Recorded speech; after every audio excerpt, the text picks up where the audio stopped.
And we're back to learning CSS. Let me show you a couple of combinators. You can use them to select other elements in CSS.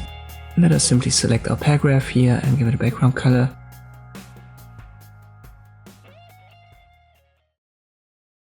I'll make that background minus colors property and then a value of gray, or let me use light gray.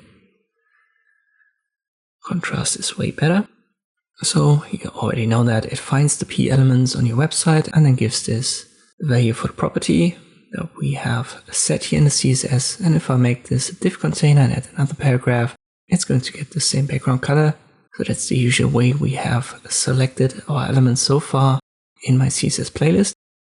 But I can also add the div container here and then P. There is no comma in between. It's just a space. And you can now see it only finds the second one, because the second one is nested inside of a div container and the first one isn't. So the way it is written now, it searches for all div containers and then looks for if there is a paragraph inside of a div container. And if this is the case, it gets the background minus color value of light gray. So if I add a second one that way, it works like this once more. Let me add a third paragraph, but this time I nest it in two div containers.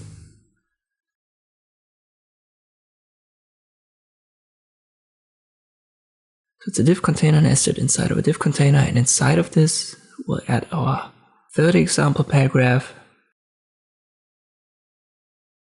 And this will also be detected and given the background color light gray, because even though the div container is nested inside of a div container, all that counts is that the paragraph is nested inside of the div. But if I make this div space paragraph, it only finds the third one. So this is a simple way to select these elements that are nested in other ones. And in general, it's just looking for what is called a child. So whatever is nested inside of another element is the child of that element. And we can also write it differently. Instead of div space P, we use div and then greater than P. And this indicates that we are specifically looking for direct child elements of the first one. So in this case, the paragraph is the child of the div container. And if this is the case, in our example 3 times on the website, it gets the background color light gray. Let me make the third one here a section. And now the paragraph is not a direct child to the div container anymore. It's a direct child to the section, which is a child to the div container. Therefore, this doesn't get the background color anymore. A third way to combine these elements to select them in CSS is a plus sign. And the plus sign is a little bit different. It doesn't search for parents and children. So if I refresh that, you can see none of our paragraphs now have a light gray background color. And this is because the plus sign indicates that it wants to look for what comes after the first element. So in our example, we have the div container, which is looked for. And then if there is a paragraph directly following after a div container, it would get the background color. So let me add that here.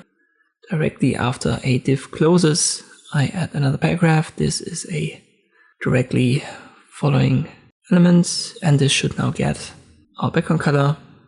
So this is what the plus sign indicates. It looks for the first element and then searches for the second element. If it follows directly after the first, this is selected then. And we have one more that I want to talk about, which is this curvy line. You have to look a little bit on your keyboard to find it. On my German keyboard version, it's somewhere on the top right where the plus sign is and the asterisk, but this may differ depending on your country and your keyboard layout. And what does this stand for?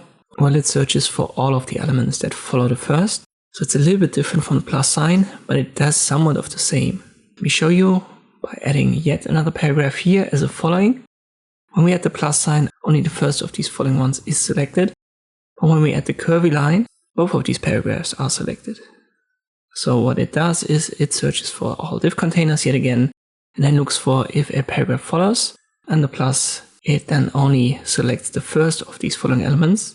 The curvy line selects all of them. So no matter how many paragraphs follow after a div container directly, they would all be selected.